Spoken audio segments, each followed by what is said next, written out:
What's up, everybody? Welcome to another episode of the Pit Stop Podcast. Tonight, I'll be your host. Our host E. He's on travel right now. I think he's traveling from BWI to DCA. You know what I'm saying?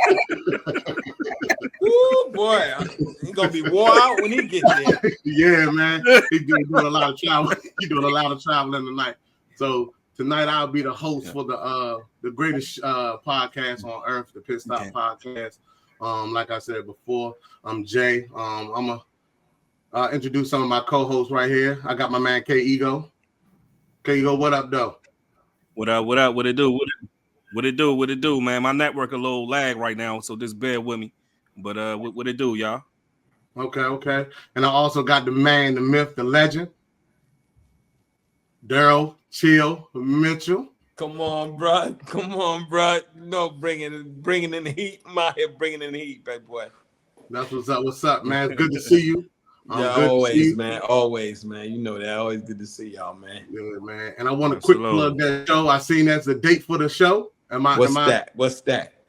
You know what I'm saying? I'm gonna let you tell it. Go ahead, tell that's your show. Go ahead, man. You know, y'all look out for Shifting Gears starring Tim Allen. It premieres January 8th at 8 o'clock. We're gonna be coming on right before Abbott Elementary. We'll be on ABC, 8 o'clock. Good time zone. Yes, sir. Yes, sir. Good time. Back on TV, baby. Oh, back on TV, bro. You know back in action, baby. Back in action. Out here in the West Side Ride. You know what it is. Okay. Yes, sir. And like I said before, my name is Jay every day. You know what I'm saying? Rose McCray, all those good things, man. Oh, my God. This is the show where we shoot the shit, talk about everything except politics. So tonight we have a special guest, a very, very special guest. She's a great friend of Mr. K Ego. He's bringing in some of the big stars tonight. You know what I'm saying? So shout out to K Ego bringing in a big one. So I want to run down a little bit of her resume. From the TV, she's in BMF. Everybody know what BMF is. You know. She's on Power Book 4 Force. I think that's the one with Tommy. You know what I'm saying? Going crazy with Tommy. Yeah. She's played in the game. If you don't know what the game is, man, come on, man. I don't know where you've been at. She's played in the game. Right. She's been on the House of Pain. Both of these on BET. So this is Black Entertainment Television. She's been in film. She's been in All Eyes on Me. If you're a rap fan, you know what All Eyes on Me is. You know what I'm saying? That's my man Tupac Shakur. She's also been in Free Above the Law. She's also been in theater, if I'm not mistaken, and she did, if I'm not mistaken, New Jack City Live. New Jack City Live, which is a dope thing as well. So I want to introduce our special guest without further ado, Challedon Saltor. Hi. Hey, welcome. The Don is in the building. Yeah. Give it up. How to do? Thank you. Yes. So welcome to the show, man. We appreciate you taking time out to join us here. So if you want, give us a little bit of your background. I know we was talking before we started. You from up top in Maryland. You know what I'm saying? They need to name it a state. It should be the 51st state of Baltimore. Yeah. I'm from the state of Baltimore. No, I'm from Baltimore, Maryland. You know, we think we're our own state. But I'm from Baltimore. Yeah. Yes, I'm from West Baltimore. And I've been in Atlanta a long time, but I'm always home. So I live kind of both. But I moved to Atlanta in 2005. So I've been here. Yep. This is home too. So both is home, but that's where I was born and raised. And I'm sure I still have my accent, so I know you hear it. But Y'all drag out that Q. Little do when they you. Okay. That's dope.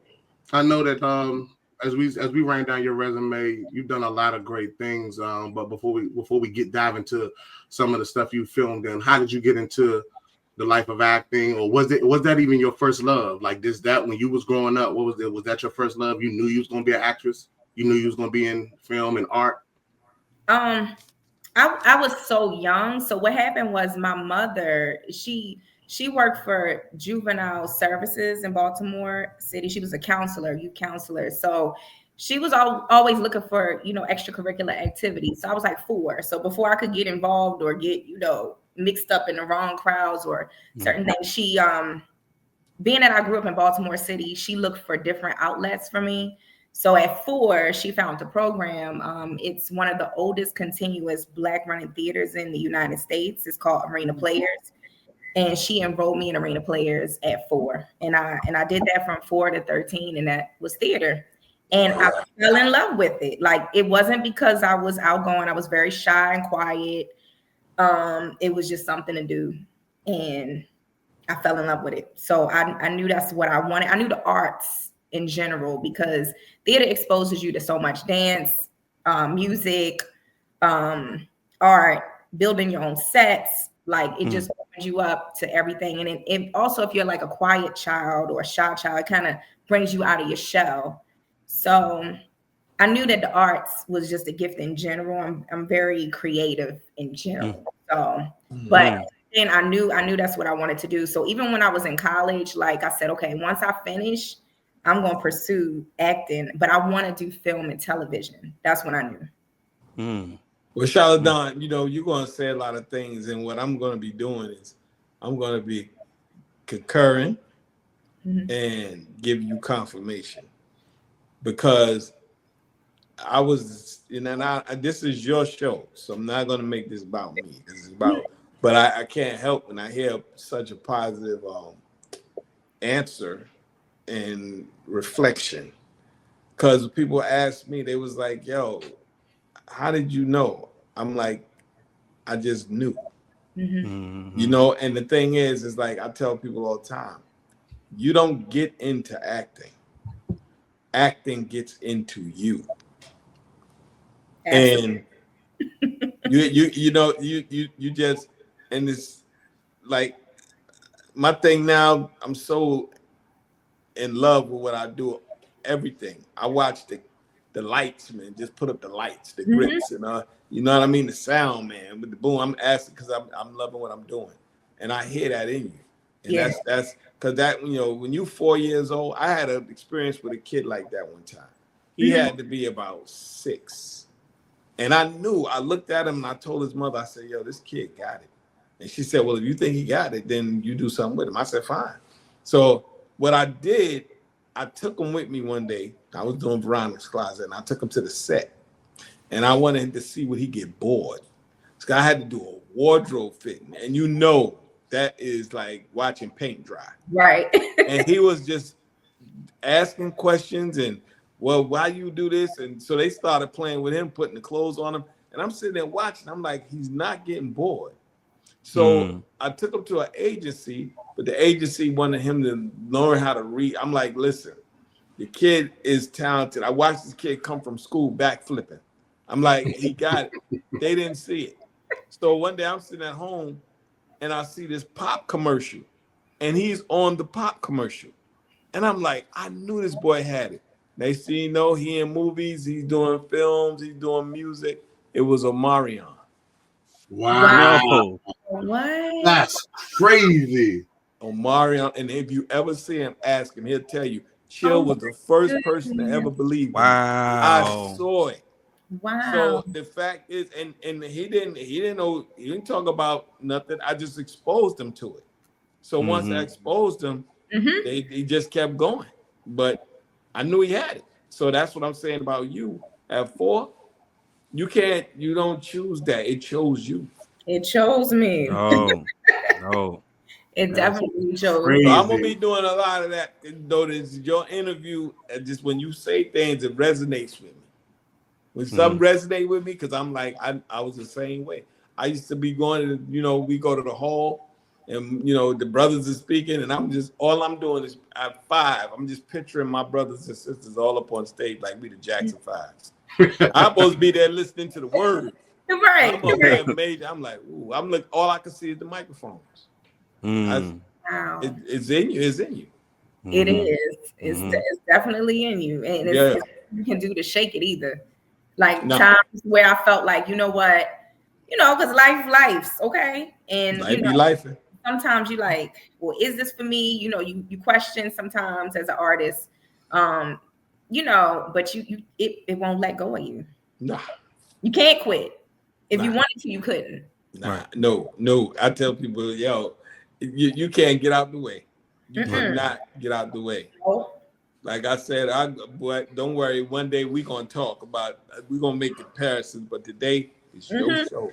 It's your show. Hey, It's Challedon show. So you talked about 2005. You made the decision to move to Atlanta. Yep. So just explain to us that decision you made, and what was it like your early years down here in Atlanta, and foreseeing you had a dream and you had a goal. We see where you are now. Like, this explain through your lens, what was that like? What was that experience like? And another question to that, I want to know why. You said when. You didn't say why.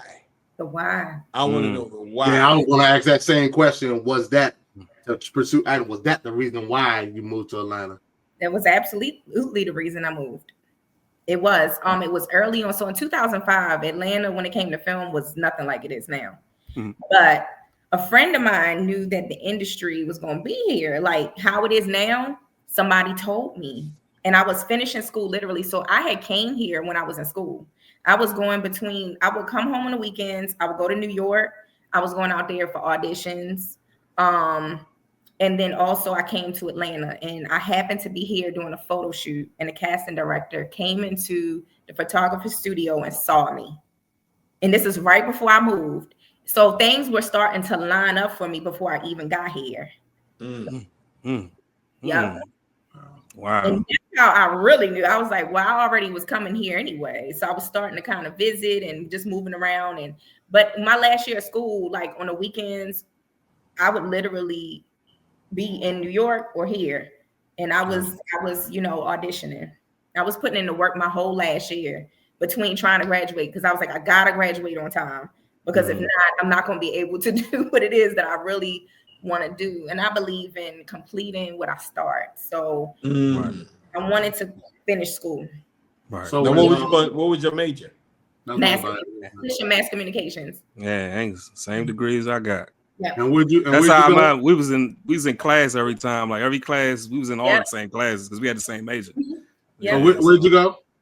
University of Maryland, Eastern Shore, UMES. Okay, HBCU. Okay, HBCU. Grad. Shout out to the HBCUs, of course. Shout out. A lot of history at that school. A lot of history. Yep. So I don't want to go too far back, but I always ask this question, I guess, when we talk about like something that they're doing, like when you was 4, or even if as far as back as you can remember, do you remember like that first like role that you got, or some of the first words or something you did? Like when you go in there, I know like when you go in there, you have to perform, or you have to do like I'm not know the words, but when you go do your interview, we call it interview, like if you're going for a job. Do you remember what it was, like that first thing, and then they're like, all right, that's it, or that's when you like really knew? Because like you said, Chill said, actors in you. It's like it's nothing you can avoid. But do you remember like that first particular thing? Because we asked Chill the same question, and he remembered like his first rap, he remembered his first rap, he remembered his first interview, all that. So that's why I'm asking you. I don't remember my first audition as a kid. Audition. I think we were so little. I think they just placed us. I think they just said, well, you do this and you do that. I don't remember in theater. I don't remember an audition at all. But I do remember a lot of the plays that we did. Fame, Lion King, Little Shop of Horrors. It's pretty. Oh my gosh, Cats. What else? Now, how old were you? Well, I did it from 4 to 13. Now, I'm talking about. Do you remember a particular play you did at 4? I'm trying to remember which play that was, and I have pictures from it too. But no, I don't. But one of the earlier ones that I do remember, I feel like Fame, one of the earlier ones, but that wasn't the first one. I got you. No, don't beat yourself up. We just trying to figure something out. You're gonna make me go back and try to remember. I'm gonna have to talk to Miss Orange, who still runs the theater till today. Miss Orange is still wow. First play, I'm about to have to go visit her. I'm gonna get all the information. So do you remember your first audition between New York and Atlanta? And that's when you knew as well? Because I know that you said, what was it, and what do you know what you had to do? Do you remember it? My first audition was for the House of Pain. Oh wow! And I got it. I got it. That was my first audition here when it came to television and film. That's crazy. Your first audition has been out, like, you know, it's been off the air and bad, but it was that first go around. Yeah.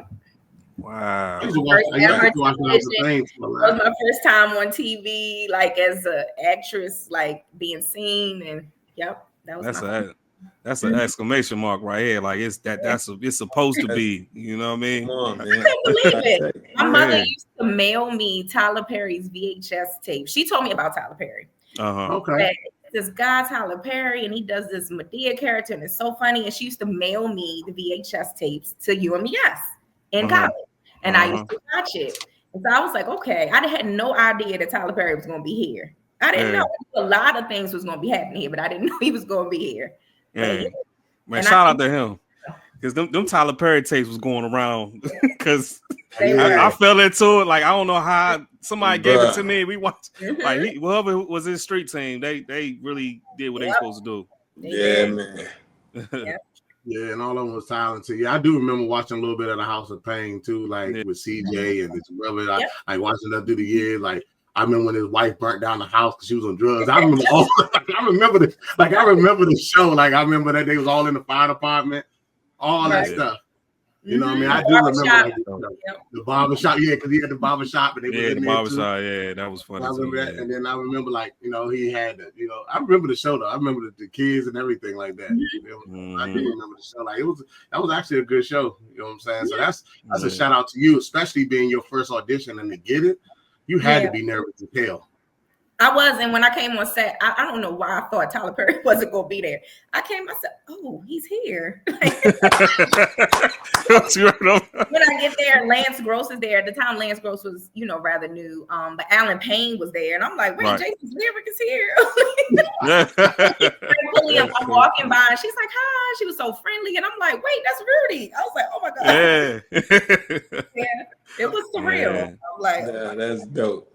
Yeah, but, I mean, you one of them, but so you was supposed to be, like you was supposed to be there. So, but how did that feel though? Was you nervous? Did you like what was you thinking? Did you feel like you killed it, or was it just like, oh man, like just first one that it's over? I was living in the moment, and that's something you have to remember sometimes. Like I literally was looking around, like, I cannot believe this, and I still went back looking at Tyler Perry because he was clearly directing it. I'm like, it's surreal. Tyler Perry is here, but no, I had a good time. It was fun. Oh yeah, once you get that first scene out the way, you good. Then you like, oh, okay, you know that first scene, you get past that, right? It's a go. Right. Yeah, I had a good time. Okay. Yeah, so walk us through like some of your like. Can you walk me through that? Because I'm an audition one day. You know, so I felt like, you know, being on the podcast and stuff like that. I think I'm ready for the big time. I've been acting chill. Whenever you get a spot, let me know. Like, you know what I'm saying? Put me on. Well, now since you talked about audition, what do you feel about the taping instead of going in the office? I'm an in the room girl. So it's been an adjustment for me. You know, I think the theater for me is like, I wanna be in front of people. I like that. That's what Chill say all the time.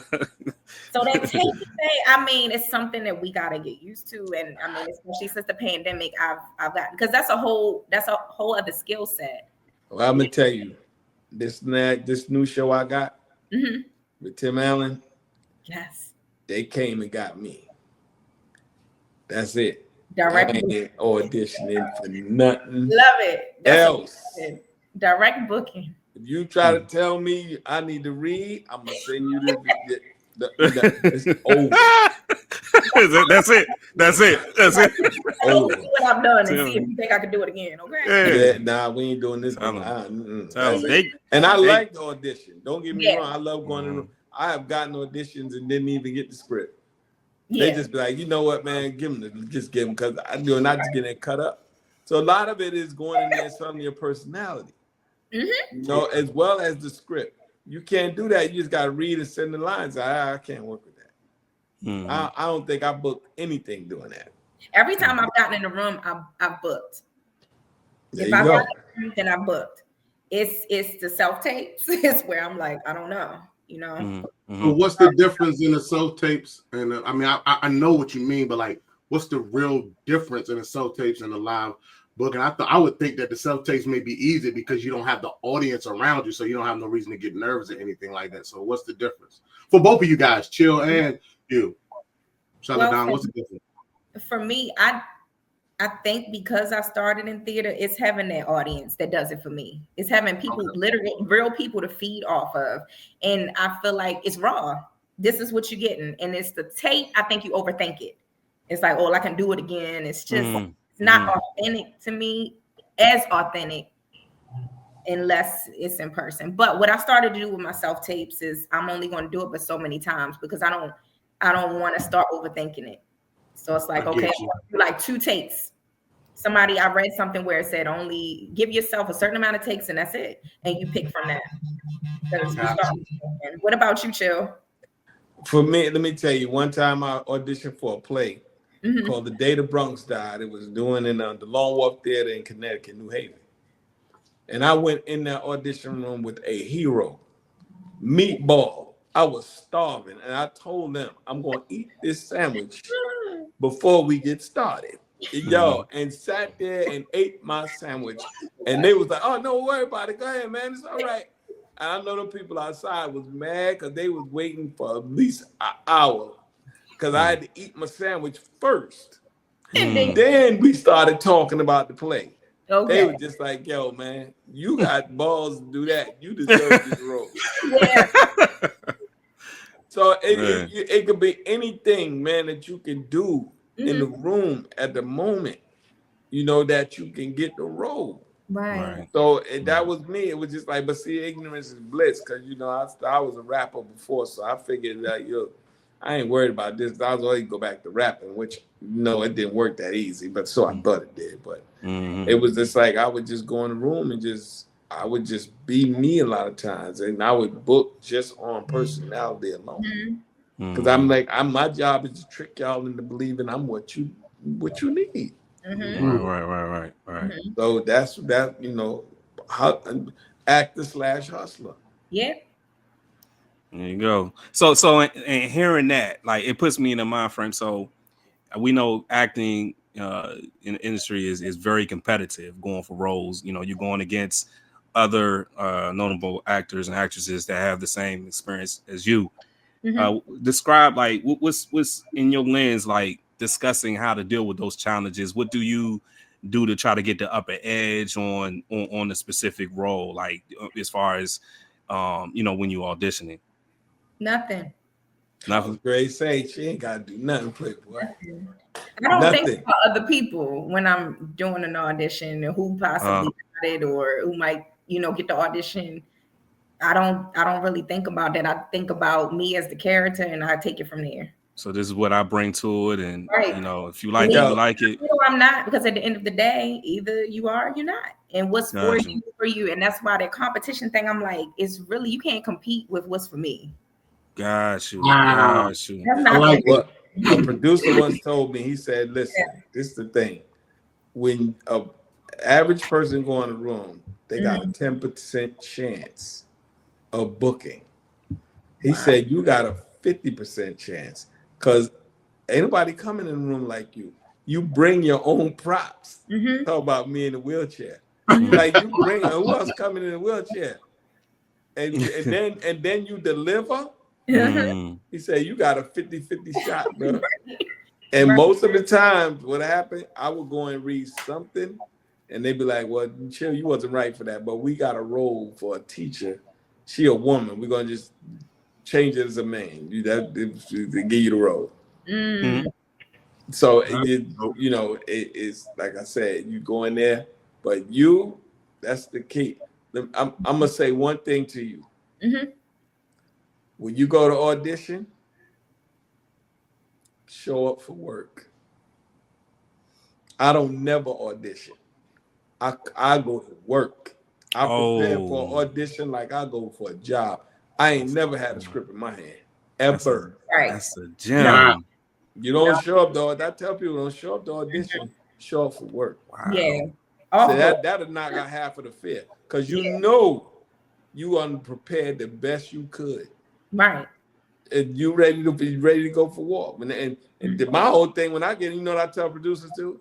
When I show up, I'm like, yo, I'm here for the press junket. When we doing the press junket? They be like, because you know actors hate doing that because there's just so much time. I'm like, yo, man, I'm here for the press junket. When we doing the press junket? Okay. A gem I pick up. Chill says show up for work. Show up for work, man. Gotta knock out half I'll never the fear. show up to audition because I'm ready. Come on, man. I'm ready. You know, Challedon the shift show, real quick. Yeah.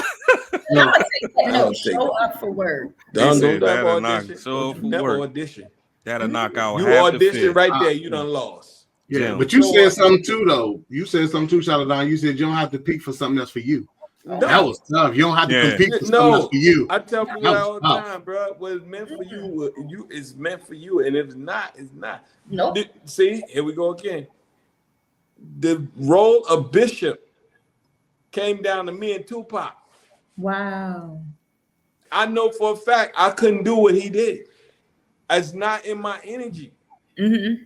Malcolm Lee, you did a better audition, but his energy was off the scale. Yeah, wasn't meant for me. Right. But I wasn't mad when I saw what he did. I was like, I've seen that before too. Like roles that I didn't get. When I saw who they picked, I understood why. There you go. I understood why. I was like, oh yeah, that was a better pick. And I'm able to help from that because I'm able to understand that kind of stuff. I was go. I was like, I see why they picked that person. I could have never done what he did. Yeah, just a whole nother fit. So yeah. So speaking of these fits and these roles, and then we talk about auditioning, what did you do to get prepared for that audition? Like, what is something that you do or techniques that you use to get in character for the character that you're playing or you're auditioning for? Like, what do you do? Like, how do you place yourself in that character? And look, you don't gotta give up no secrets, no trade secrets. You know, this. You know what I'm saying? Yeah. You ain't gonna give the main secret, the main ingredients. But we just want to know, like, what do you do? Like, you know, you go in there, you do some push-ups, you get in the mirror, tell yourself, you know what I mean? Nobody better than you. Like, how do you get into that? Well, first, of course, I read the script. I start with reading the script and understanding who is the character. Like, who are they? What's their wants? You know, etc. And then now it's me. So who am I in this situation? And then I just make it my own. I make it my own. It's me now in this situation. And I go from there. And I own it. So do you guys already know, like, when y'all get the script of a person that y'all are auditioning for, do you know what it's supposed to be like? If it's a person that's supposed to be passionate in this moment or crying or everything like that, or that's something that you might just add flavor to it? Like, how does that usually work? A lot of times it'll say that, but you know, that doesn't mean that you can make your own choice. Gotcha. You know, you can make your own choice. Sometimes I've done that where it might not have said, but that's how I felt. You know, it was me in the moment, so that's how I felt. Yeah, I just make it my own.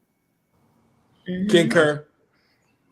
That's dope. Because I'll be thinking that y'all have to go in there and really, like it said, this person's supposed to cry at this point or something like that, and you gotta make yourself cry. I'm like, man, that's why I always give like actors actresses their flowers. I'm like, you have to make yourself. Sometimes you gotta show them what they might not have been thinking of. You gotta show them. Sometimes it might say that, but you show them what you feel, and they like, oh, we didn't. Right. Oh, okay. Yeah.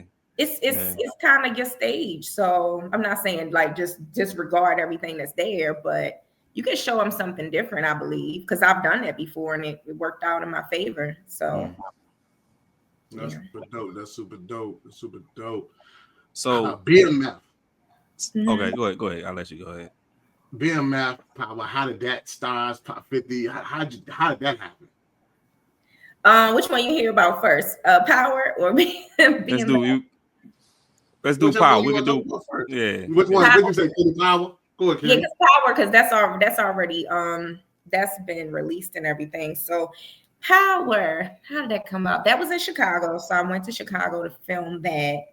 I auditioned for it multiple times because sometimes you have to audition. They'll keep trying to see you, see maybe where you fit. So I auditioned for it probably about 3 times before I got it. I got it. Went to Chicago, filmed it. It was surreal because that was one of my mother's favorite shows. Power was, and she's deceased. So a lot of this stuff that's happening, I'm like, wow, she's missing it in a way.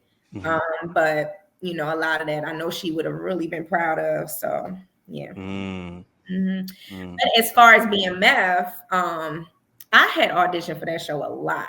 Okay. The first time I ever auditioned for it, I auditioned for it here in Atlanta a long time ago. Like before they even started filming. It was like a year or two before they started filming. And 50 Cent was there. And one of the producers, and they held it at this place called Sweet Lounge. It was like in person. Oh yeah, downtown, yeah. Yeah, and I auditioned for was it the role of Kato the first time, and then the second time was for the role that Cash Doll played. But yeah, I auditioned for that show a lot before I got it, and I got it for the season 4. That's coming. Hey, we'll clap it up right there. That was my goal. I was like, I'm on that show. Yeah, no, it was. I remember they was promoting it before they even started filming. 50 was putting it on his Instagram. Them long lines, like that process. I know it was very nerve wracking, but I'm glad you're here. I'm glad you're here now. And I ended up with 2 because I didn't even think about Power. I had auditioned for BMF before Power even was thought of. Before Tommy's Power, wow, even exists. That show didn't exist yet. Power Force, and I ended up getting on there first, and then BMF happened. So,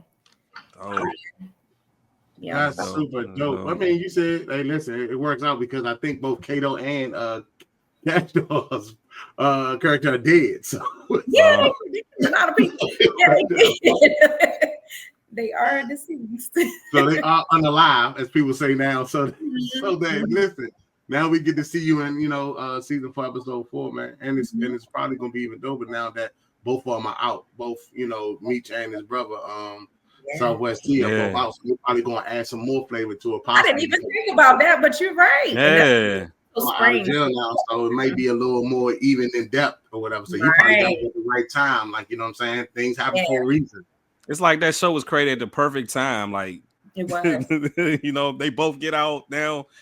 So yeah, but so thinking about you, the actress, you got an English degree, mass communications. Is there a plans for going behind the scenes and being like the ultimate creative of a project? Absolutely. I get that. I get that in you. Yes, absolutely. Creating my own projects, writing my own scripts, producing, and that's my plan for 2025 is to execute my first project. So for sure. So remember this face right here. You know what I'm saying? I'm ready. Right. Like, yeah, I work too. Direct. Ain't no auditioning. Hey, if you need somebody just to show up at the door and play security, that's me. Right. Nah, but don't be surprised if my girl, y'all. I'm telling you. I'm down here in Atlanta too. So I just moved down here this year. So I just moved down. I just relocated. Yeah. So I was in Atlanta since. So what would you like to be a part of? 97. Wow. Freaknik. No, was it over? Freaknik was over. Oh, never mind.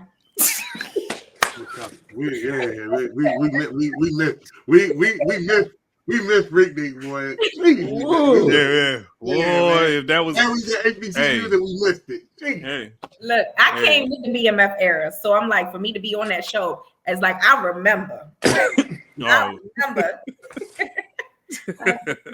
But so what would you like to do, direct or produce more like drama? Because we're in a day where it's in. I'm not shooting down anybody that create anything, but it's oversaturated with a lot of reality shows. When we came up with Martin, Fresh Prince, the sitcoms, even the ones we watched the reruns from our parents' days, Good Times, Jeffersons, Amen. What's happening? So like, what's happening? Yeah, like, is there any aspirations and just to bring back like sitcoms, like be more involved in like sitcom projects and stuff like that, drama series? Series. I'm looking at drama series more so. I have some ideas. Okay. For something like that. Yeah, and I love a good thriller. Okay. Like, as far as me being a part of something, I love a good thriller. Like I recently watched a show with Domingo Coleman. It's called The Madness on Netflix. The Madness. Oh, I just saw that. Yeah, I just finished that too. Yeah, that's really good. It's really good. Yeah, I like it's really good. That's my genre. I like that a lot. Yeah, but I gotta watch. That's my boy. It's so good. I finished that in 2 days. That in 2 days. It's worthy for sure. Yeah. It's really good. Yeah. Definitely gonna check that out. Good TV. I like good TV. Yeah. Mm-hmm. And that's I'm on the Lioness now. I don't know if y'all heard of that. Oh, with the Lioness. Zoe Sandalia. Is she in there? Yeah, the girl that played Colombiana. The girl that that's her. That's her. Okay, yeah. I have it's on Netflix. That one is on Prime. It's a pretty good one. Okay. Yeah. Okay. Rob Peace is really good too. Oh yeah. Peace. It's a true story. Yeah, Rob Peace. Okay. It's on Netflix. Who's in that one? I'm trying to think, but it's good. Okay. So now that we got we got an actors and actresses on here, so into this film and into the art. Let me ask y'all a question, because, like, for example, we're from the era before the Netflix, the Tubi, and you can just pick up a camera now and just throw it on YouTube, and now you can become a star, right? Mm-hmm. How do y'all feel about that? And then also, how do you feel like? Do you feel like you in the right space now because you can kind of catch that wave, Challedon, and then chill? You having to really be the sitcom really got to hit, or movies, things like that. Like, I want to hear that from both sides of it, because y'all are able. Well, chill, you're able to be in both perspectives. And Challedon, this is now your time. So, what do you think about that? What? What's your question? Like, just more so, like, I guess when we was coming up, it wasn't like a Netflix, it wasn't a YouTube, Tubi, these things that Amazon Prime, where things go straight to Prime and things like that. It was straight to DVD. So if you don't know about it, if you're not scrolling through these streaming platforms, you may not even see the movies, right? Right. So for you being in this era, being able to, how do you feel about it? And then chill, because you came before this era. How do you feel about it? And what you think is good about both eras or whatnot? Oh, streaming versus the DVD era. Like, what do you prefer better to get? Just the original era of just art, like, and acting, where like it was either TV or movie. That's really, if you wasn't in the game, that's all you knew. Right. You know what I'm saying? So like, when you look at some actors, so go ahead. I feel like you did. Now I feel like, how like you all might not have heard of what was that I just said? That Domingo Coleman was in The Madness. Right. I feel like before we would wait for stuff to come out. It's like we knew Players Club was coming out. Everybody knew it. And we knew when a movie was going to be on DVD or released. It's like now you can kind of miss things because it's an abundance, which is good. Yeah. It's just so much stuff out there, which is, I feel like, a good thing, especially for creatives. It's like it gives you an opportunity to do your own thing and still get it out there and say, hey, you can go stream on Tubi or Amazon Prime and you can watch my project. Right. Whereas before it was like we all knew that Fresh Prince of Bel-Air was coming on at this time, and in Living Color and Martin, and we got ourselves together to watch it. Right. So that's the difference I see. And in the benefit now, it just gives more exposure to people. What about you, Phil? Well, I came from an era of control. It was a controlled substance where, I look back now at all the residuals I get from projects that I've done over the past 35, 40 years. Right. Where these artists, and I try to tell them, like, don't give it away. Like, but they saw the digital era as an easy way to get exposure. Right. But did it calculate into money? And I think you're working just as hard for half as much, right, or twice as hard, right. And that's where I come from. Is it's a club. I know it, and it's it's very exclusive. Mm-hmm. You know, and that's where, you know, like with me, I had a lot of reoccurring customers. If I work with somebody on one project, they'll call me for something else. Mm-hmm. Then somebody would see me or just say, you know what, like I'm doing this one show, I'm doing Law and Order, and the girl was like, yo, I got a friend who's working on Queen. You'd be good for a role in Queen.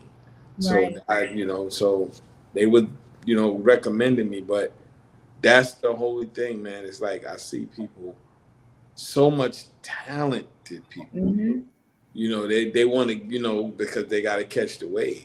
Right. And, you know, it's like social media. Like, you know, we drive social media. Mm-hmm. The content that we put on there is some stuff you be like, you couldn't script this. Right. You know, so without us, it wouldn't be no media. So we don't never horn and own it. We just keep giving it away, or we give it away for a price, but it'd be a small price. Right. And it makes all of us have to accept that. So Exactly. what is your suggestion? What can we do about this? You know? I mean, you know, see, I come from an era where the word no was power. Right. And you can't say no because somebody is right on your neck right now. Right. And they don't look for talent. They don't. And that's the hard part. Like, you know, you had to go it was a process. Yeah. You know, and I mean, great for Tyler, but Tyler changed TV for a whole different thing now. Mm-hmm. You know, as far as how he shoot what he do. Mm-hmm. So, but I'm a network person, and I'm gonna stay network because they got the process.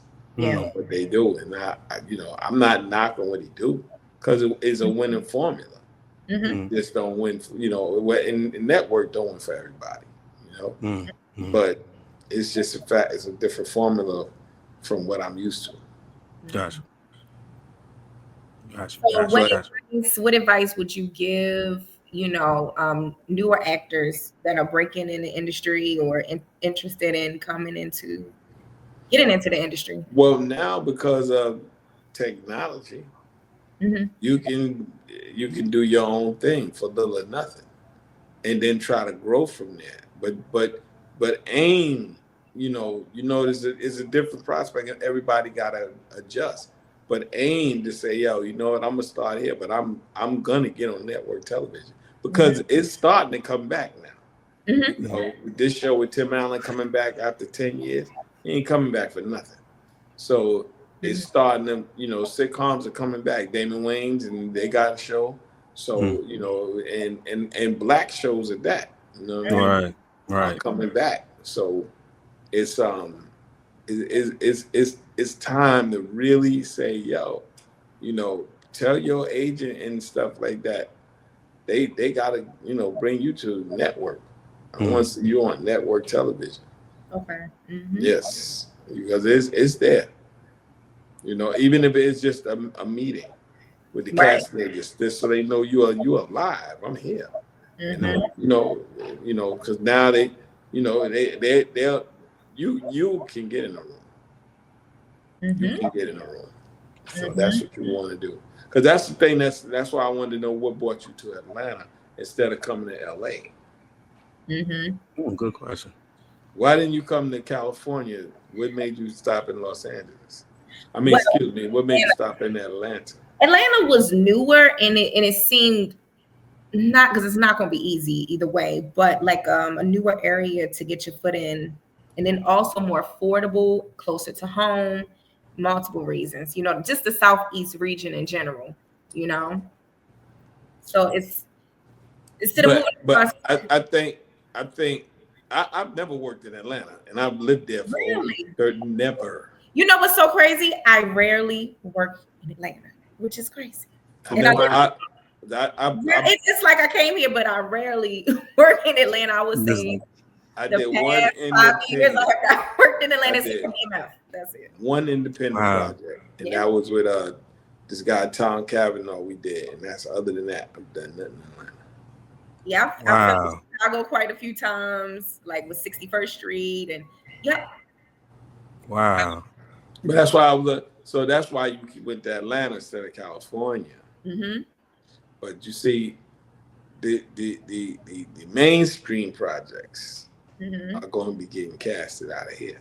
You might land in Atlanta, you might land in Texas, but the mainstream projects, they will get casted out here. Yep. So always been that way. Yeah. So yeah, you'll go out there for a while, come back. Mm-hmm. But that's what I will say about self-tapes. It has opened the door to kind of do something outside of wherever you are. Like you could be in DC and you can still book in LA or Atlanta. Now I don't mind doing a Zoom reading with the other actor, but tape, I can't. It's just in my no. It don't work for me. It's like you turn it to your own production company. Like, well, let me get my lighting together. Oh man, you gotta make sure you sound right. I need a reader, so let me cast a reader. This is a lot. Well, you don't read right. Let me get somebody else. How about that? Wow. So Chill, you said you just get an agent that can bring you to the network. So Jay, no, man. So no, I didn't say that. Now. Okay. I said her agent. Right. No, I was you made it sound like you just walk up to somebody's office and be like, hey, listen, man, my cousin said bring you to California. Network. To network. He's thinking, you understand? I'm talking about that's what my cousin said. He said bring me to CBS. Is the president around? The one making the decision. That's what he said. Okay, I did not say that. I said your agent, Challedon agent. I did not say a agent because she has an agent. You know, we put words in my mouth, then everybody be that in my box. She'll say, "Just come and see you." Oh my goodness. Jay, you heard it right, Jay. Here he go. There you go. Oh my God. Oh man, cuz Nobi, you already knew I was going. I couldn't even get it out, man. Like, He said, Chill said I just get agent, go to website, go to network. No, I said hers. Hey, don't worry, Chill. He was gonna be by himself. He was like, yeah, Jay, we just need to go to the studio and tell him we're gonna film it. I was like, yeah. Television. Yeah. I was like, we got it. We're gonna be there December 32nd. No, I did not. Yo, we'll be there December 32nd. I got you. My cousin, boy. Oh man. So Challedon, your dream role. If you had a person to play in a biopic, because biopics are really popular these days. That's a good question, Kenny. What role would you go for? I already see one right now. Pam Grier.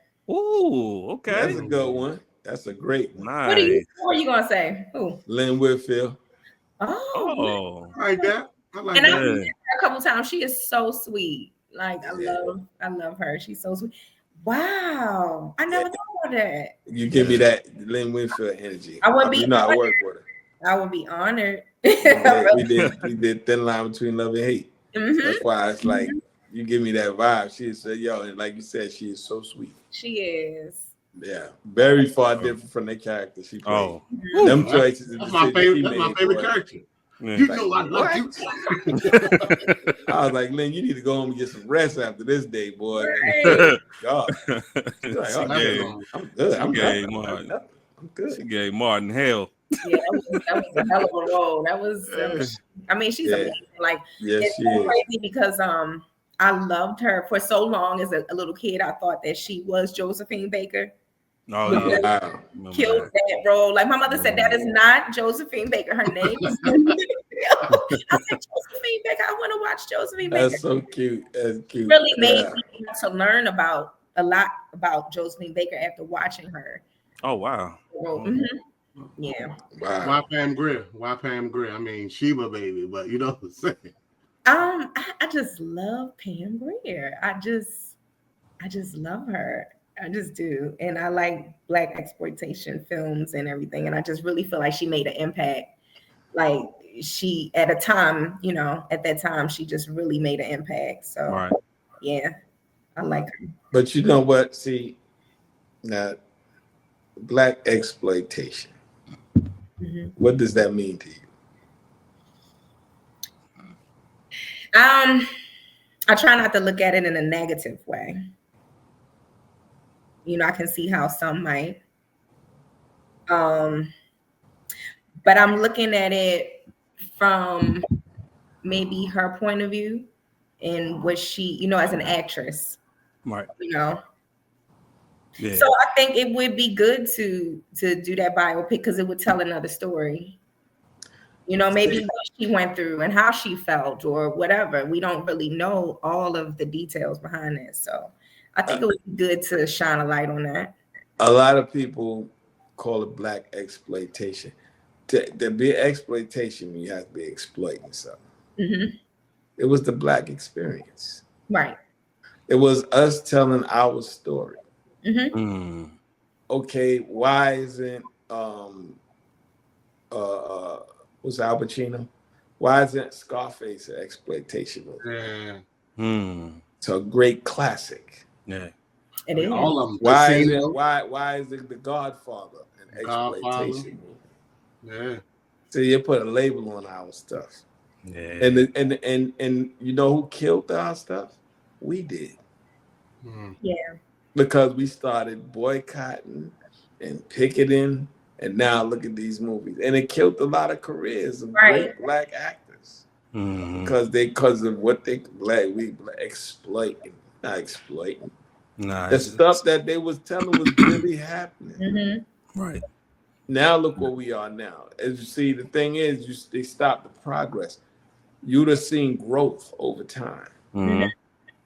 From that point, Pam Grier could have probably went on to do so many other great things.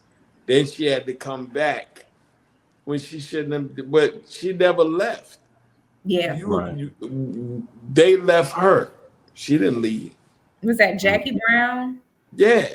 I think it would be a beautiful story to tell her story and it's the personal things she went through with breast cancer, all of the things, There you go. Fred Williamson, all of those two, they didn't leave.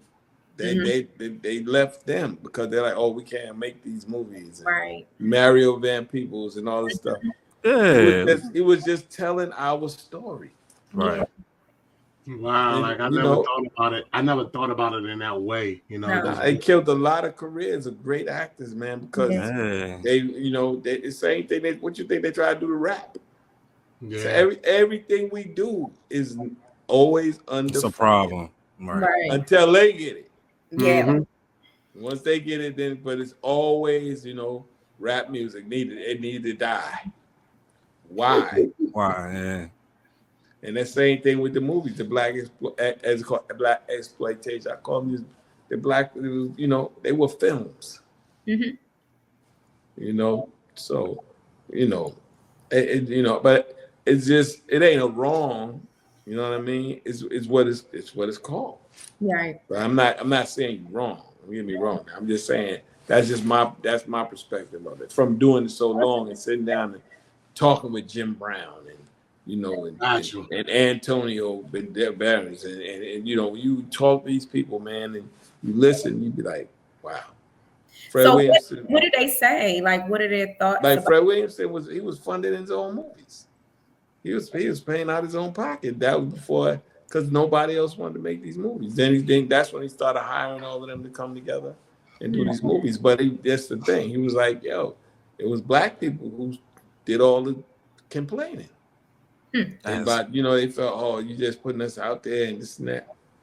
No, he just expressing art. It's just art, and people just saw it as it's like I was in North Carolina coming back from speaking at a college, and I heard them fussing because Mary J. Blige did a Kentucky Fried Chicken commercial. I don't know if y'all remember that. And they was like, oh, yeah, you can't sing about Kentucky Fried Chicken and this and that. but they didn't understand how many people she had employed by doing that commercial. Right. And after that, they fussed so much that they stopped the campaign. And then Mick Jagger came right behind her and did one. But that's okay. Mick Jagger can do it. But they're not realizing it's like it's bigger, it's chicken. Right. Now everybody running around on the internet doing a Popeyes chicken challenge. Yeah, I remember that.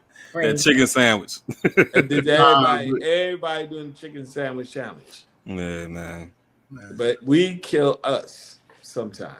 Right. I never thought about it that way in a sense. And then hearing you speak about it, Chill, I never thought about it.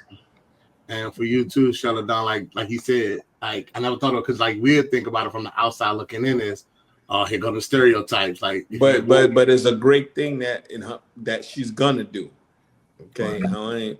Because she's gonna bring that character to the now that needs to know about Pam Grier. Mm-hmm. You understand? She's gonna bring it to the now. I'm speaking in existence. Yes. She's gonna bring it to the now. Yeah. You know what I mean? So that and I'm gonna be right there to champion you. Because it's gonna happen. You know what I mean? It's gonna happen. It puts me in the mind frame of, you know how we talk about other races and certain month their cash flow laps around their community before they go outside the community. Mm-hmm. And I just felt like what you just said, Chill, about what was his name again? Fred Williamson. Yeah, so he was employing people in the community. And I think art opens up that avenue for us to spend money amongst each other. Yes. You know what I'm saying? And gives it that opportunity for our community. But, you know, we're so at times divisive. You know what I mean? So, yeah. It's like I look at records, okay? If you ever bought a record, CD or anything, that's a certificate of purchase. That means that now you are part owner of that record, that group. That's your certificate. Now, did you gain anything monetary? No, but it did something to you emotionally. Right. You understand? And I told DMC that one day, and I told Run, brother, because Run was like, yo, without Jam Master Jay, he didn't want to perform anymore. I was like, bro, all these people that bought your records, they bought into your business. Come on, man. They bought into your business. When they go watch your movie, when they buying the product that you are selling. Challedon is selling the product, you just happen to be the product. Mm-hmm. So you gotta give it to them. Mm-hmm. You know, I'm glad they back performed, but you know, it was just like that's how I look at a record. If you got that record, you bought it, that's a certificate of ownership. Right. I own part of your company, but it's just I don't get nothing money from it. But I bought it because it does something for my soul. That's the investment I made. Art imitates life. Art imitates life. So if your art speaks directly to what I'm going through, that's what I'm getting out of that product. You know what I'm saying? You know what I mean? So That's dope. That's dope. So let me ask you this. I want to do this game real quick. I need your top 5 actresses. Top 5 actors. Facts. Your guy better be in that boy. No, you don't get to sit here. You don't get to sit here. You don't get to sit here and think about it all. Like, oh God, that's a lot of pressure. Top 5 actors that come to your mind, and the top 5 actors that come to your mind. That come to mind. You know, honestly, it's a lot of great actors. I need the top 5 actors. I don't want to say they're the top. I don't want to say they're the top because then I might forget and be like, oh yeah, they would have been in my top too. You understand? That's how I go. That's how I go. You got your top 5. You know what I'm saying? You got the top 5 rap artists or guys. I ain't gonna put no pressure on you. Just throw them out. What you're saying is that I need to already have these on deck. Like I got 5. Give me your 5. It don't have to be forever. It can just be for these next 2 minutes. Which is I got 5 ahead of me. Top 5. I love Angela Bassett. Okay, that's one. That's one. Look, that's one. So is it 5 men and 5 women or just 5? 5 men, 5 women. Okay. See, it's always somebody new. I want to add Domingo Coleman. Add whoever you want. I want to add him. See, and some years ago, Wouldn't Hey, have said listen, anybody this your 5. This your 5 men. It's 5 men, 5 women. This yours. Viola Davis. Okay. See. Let me think about this. So that's 3.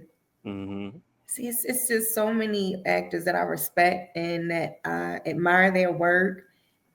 And I mean, Miss Lynn Whitfield. See, I would have left her off if we hadn't been talking. We got 3 women and 1 male right now, right? 3 women and 1 male right now, right? That's 4. Okay, so 1 more. And it was somebody else the other day. I was like, wow, I really admire their work. I mean, this isn't fair. It's not. It's not. Not fair. I don't know. We gonna with an actor on the podcast. I know. We gonna leave the last one open. That's what we gonna do. Oh, okay. All right. Because I asked for 5 males. I asked for 5 men and 5 women, but you gave me 5. It's cool. We can take what we can get. Yeah. Because I know people gonna ask me that. I'm gonna write it down. Okay. Yeah, and then if it changes, then All right. So I do a different one, an easier one. It's not gonna be easy. It's still gonna be hard, but you don't have. It's not the same as that. Okay. The top 5 movies. That's hard too. That is hard. It's not. You're right. It's not as hard as. Whew, okay. Yeah. So it's a lot of those.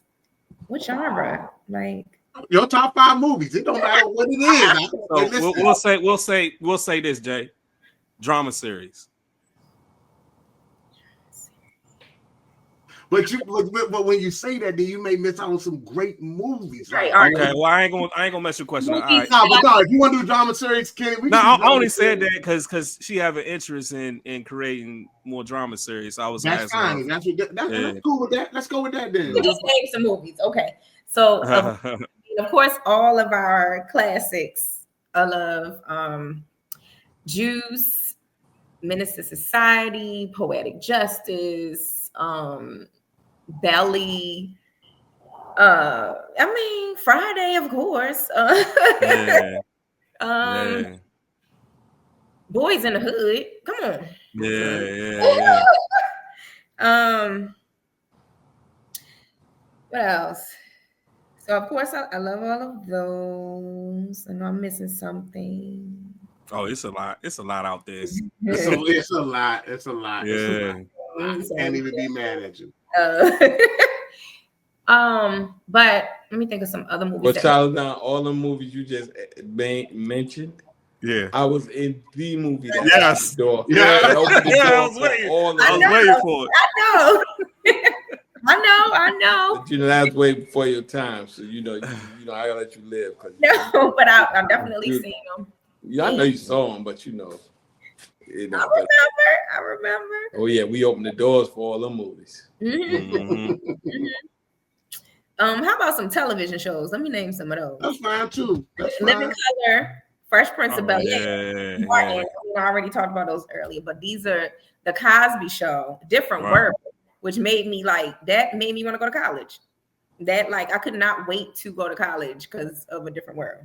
And I'm sure a lot of people felt like that. That show was so impactful for our community. I feel like it just definitely was. I could not wait to go to college. Yeah. What other TV shows? Full House. I used to like Full House. Oh yeah, I did too. Full House. Okay. Family Matters. Okay. Yeah. Yes.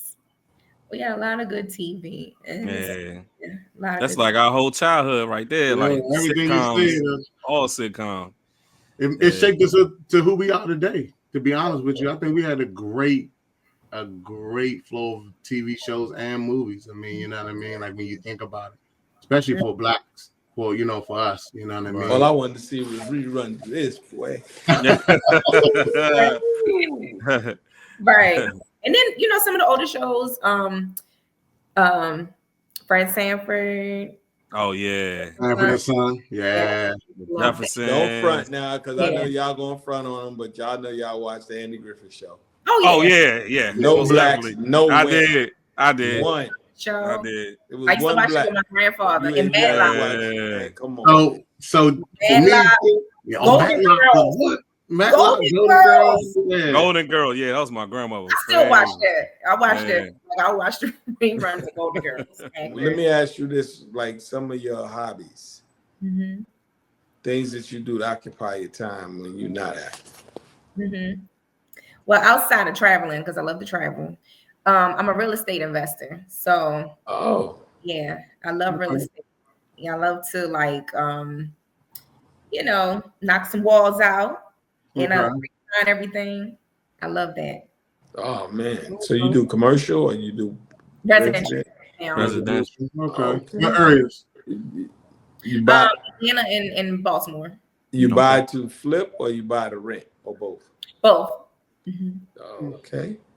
You might have to talk offline.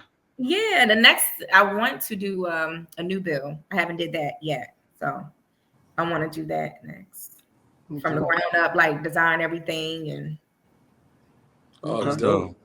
Well, I'm gonna tell you what you want to do. Keep in mind when you're building, make sure you make it somewhat handicap accessible. A lot of people are starting to do that because they're starting to realize now. Right. You're winning with that. Right. Okay. Winning with that. Just keep that in mind, when you do that. And the most important part of that is the bathroom. Okay. That's the most important part. It's just the bathroom. Okay. You will win, especially if we're renting. Because a lot of times people think of, people have disabled children that they got to move wheelchairs around and stuff like that, and people get disabled every day. Yeah, I was about to say you just never know. They make so that's what because right now I'm trying to build a house in Belize for Airbnb, and I'm doing both bathrooms are gonna be accessible. And what they do now is called wet room. Wet room meaning that everything can get wet. Yeah, I just did one of those. I just did a wet room. See, so that's what I'm talking about. You have a shower on. Yep. Yeah. You're gonna win. Yep. Your tub, showers, all in one room. Yep. If you got a back door to the house, you might consider adding a ramp. Okay. Dang. People, people be like, because they need housing. Because you're gonna be tired of seeing me. Because when that house built, I'm coming down there every weekend. I actually went there last December, and I said this is a good time to get property in Belize, and I own a whole key. We own a whole key. I got a crew. We own the whole island. It's undeveloped, but we bought the whole island. I bought that like 20 years ago. Oh, you've been to that? Okay. Oh, I've been going to Belize for like 30 years. I love Belize. I love it. So but I'm going to build. I know you've been to Key, like San Pedro, so that's where I'm going to build in San Pedro. Yeah, that's where the tourists be coming. Okay. And Secret Beach area. It looks like that's like it's headed towards Secret Beach area. It looks like. Yeah, I was looking. I'm like, this is the time. Yeah, and it's beautiful. Wow. I love it. Yeah. And, they have a film industry. Oh yeah, Nigel Miguel is out there. Yeah, that's my partner. Okay. Believes the film. He's the ambassador. Okay. That's the guy who brought me to Belize. It's the first time. Wow. Oh. Yeah, I got my eyes on Belize. Okay. I got you. Anytime you're ready, you need something or need some information, whatever. I got the team out there. Okay. Oh, network. Dope, man. I love it. Networking, man. Black excellence, right? Challedon, before we get out of here, we do this thing called the Victory Lap.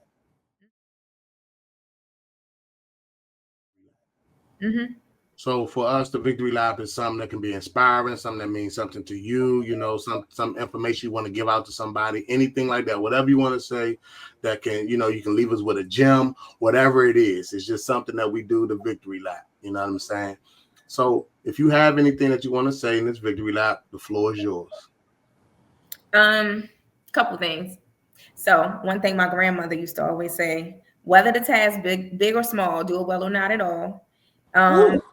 It's never too late, no matter what people or society will try to tell you. What is for you is for you. No one else can have what's for you, and you can't have what's for them. And nobody can do you like you do you. I know also Baltimore to do you too. Like you. Nobody can be you. Like, just do you. So that's the name of the show. Just do you. Just do you. There you go. You. We always get a name of the show doing this segment right here, Jay. Yeah, so now I see why your name is Challedon. You do. Because you was a boss. Hey. Hey man, appreciate you joining. I saw you on the gram. I said, man, let me see another DM. I know you got over so many followers, but definitely feel honored to have you be a part of it. He was scared, man. I wanna appreciate your humbleness too, because he was scared. He was like, yeah, man, I don't know if she's gonna, she got all these people probably flooding her DM. She probably forgot who I was. And he was like, I never been. I was never funny acting in school. I ain't. Nah, never.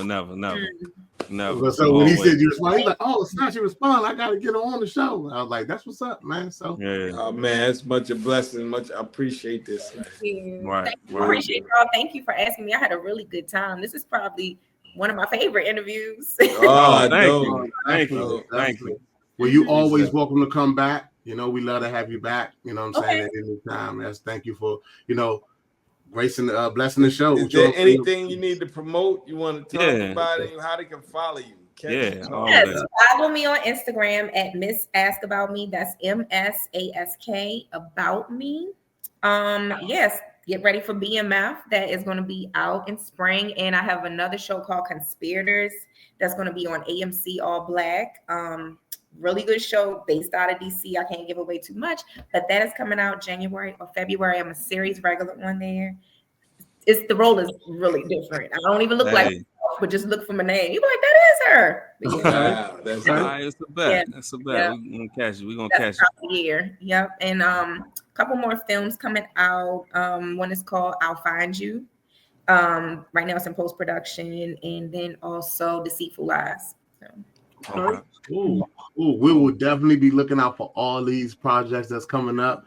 Definitely going to support and make sure we be like, yeah, I know her. That's the Don right there. That's the Don. So we definitely support, man. Man, I can't wait.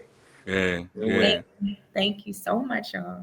Yep. Before we get out of here, this is the Pit Stop Podcast. Before we get out of here and everything, I just want to shout us out. You can find us on our YouTube channel, The Pit Stop Podcast, spelled the same way. You can see it in my handle there. Spell it out for me, Kenny. Let me see if you can spell. Shut up. DAPITT Podcast. All right, that's how you spell it. Hey, man, you messed up the chart. You can find us on Apple, Spotify. Man, you messed up my train of thought, man. Yeah, you the worst. I swear this dude is horrible. Make sure y'all hit that subscribe button, man. We're on Apple Podcasts, Google Podcasts, Spotify, YouTube. Follows that Dub Pit Stop Podcast as well. Like my man Kenny K. Ego said, I had to put him on the spot. He can't listen, y'all. He can't spell or read. Hey, listen. Hey, Kenny, one more time. Spell it again, Don, please. Wait, he an English major. I know he was an English major. Hey, Kenny, spell it again, Kenny. Spell it again for us. Man, go ahead, man. Get us up out of here, man. Don, this is my actor's prayer. I'll see you on set. Hey. See you on set. Hey, it's been another episode of Pit Stop Podcast, and we out of here. We out.